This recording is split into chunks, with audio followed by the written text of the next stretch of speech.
Okay guys, today we're going to be talking about creating your initial schematic layouts and or floor plans. That's what we call them. And I know it sounds a little intimidating. Floor plans, you think, are done by professionals, like architects, designers, engineers, that kind of thing. No, I want you to be in control of your new home and how it lays out.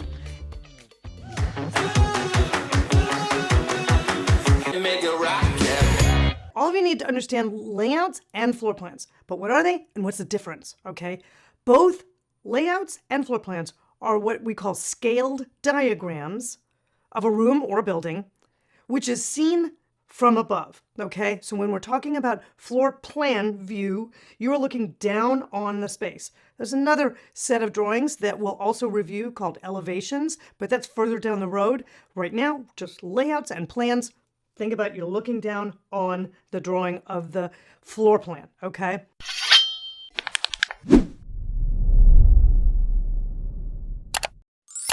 Now, a layout is an initial or what we kind of call a rough layout of your space, which is always where you start. You do not have to be producing plans that look like, they're construction documents. You're just starting with kind of penciling out space and shapes, all right? That's what this initial layouts are for, is to understand that.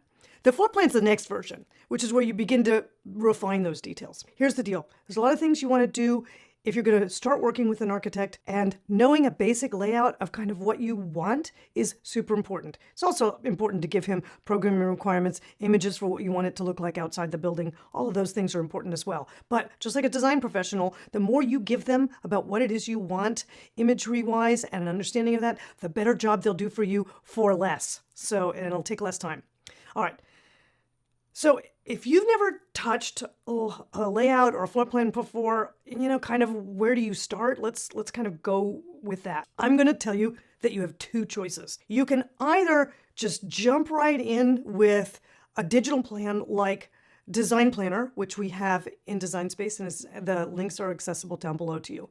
And they're kind of great because there's some dimensioning information that's done right away for you or automatically. And then on top of that, when you get your basic layouts done, you can pop them up into 3D, so that you can see kind of what they look like, which is really kind of a good help visually. That's great. But if you're one of those people that are like, no, I don't have the time or I don't want to learn a new program on something, that's totally fine too. There is nothing wrong. I work with people all day long who do their initial layout sketches on graph paper. I did it for years until, CAD was developed and all the rest of that. And I don't even work on CAD. I actually work on Design Planner.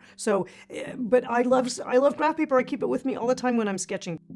And if you guys are one of those guys where you're absolutely about to attack a kitchen or do something significant like a kitchen or a bathroom with your home, maybe add in a small addition, change out some windows, renovate in any way, you absolutely need to check out the Designer Method. This is my new program for anyone who's doing any kind of significant either construction or renovation to their homes. I take you from soup to nuts. There's a link down below that'll give you more information on it. So check out the link down below. It's definitely in the description, but it's also right here, and I hope I see you there. The great thing about graph paper is all to do with scale. But what you're going to need is the graph paper, okay, which is, the gridded little paper. You're going to need some pencils, erasers, and either a ruler, but I prefer that you get what's called a scaled ruler, okay? And you can buy those online. It's super easy. We might even have a link down below. For layouts, either method is totally fine because we're still working in the idea of initial concepts. Now, before you dive into your first sketches, I think it's really crucial to understand the concept of measurement and scale before you start your layouts. Let's just kind of talk basics about this one for a second. When we talk about scale as it relates to layouts and floor plans, that phrase, scale, refers to the proportion between the dimensions used in a drawing and the actual size of the object being drawn. Think of it like a translation tool. What you see on paper is just a smaller version of the real thing in smaller size. Think of it like a dollhouse maybe. If 1 inch on a drawing equals 10 feet in an actual building, then a room that's 10 inches wide on the plan is 100 feet wide in reality. right? And you can kind of see it here. This was a client I was working with just the other day, and she's working in meters because her project is in Europe, but it's 1 square equals 30 centimeters. So think of it that way. 1 square in the US would equal to maybe 1 foot. So if you have a 12-foot long wall, you're going to have 12 little squares representing that 12-foot long wall on your layout plan. Okay, so it's super easy to think about it that way. Now, if you're working in digital form on your initial layouts, the program automatically kind of puts some numbers together. So it'll offer up, is your doorway 30 or 36 or 32 or 28 inches? It kind of has pre-measured sizes that you can kind of plug in. So don't sweat it, but understand the difference.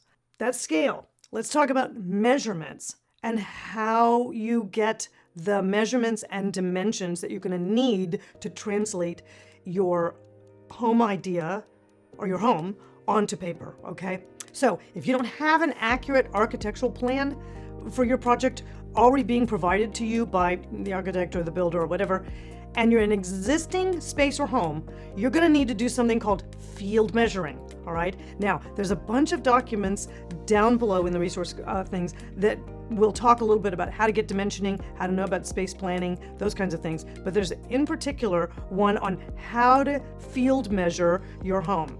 Now, here's a little designer method gem I'm going to tell you about. Field measuring should always be done by 2 people, okay? You need one person using the laser tool and then the other person recording the dimensions and the rough sketch, okay? It is so much easier and faster this way, but just remember, minimum of 2 people. And remember, when you're taking all these measurements, you want to make sure you're including length, width, and height of exterior walls for the ground floor layout, okay? And you want to include where there's openings for windows and doors.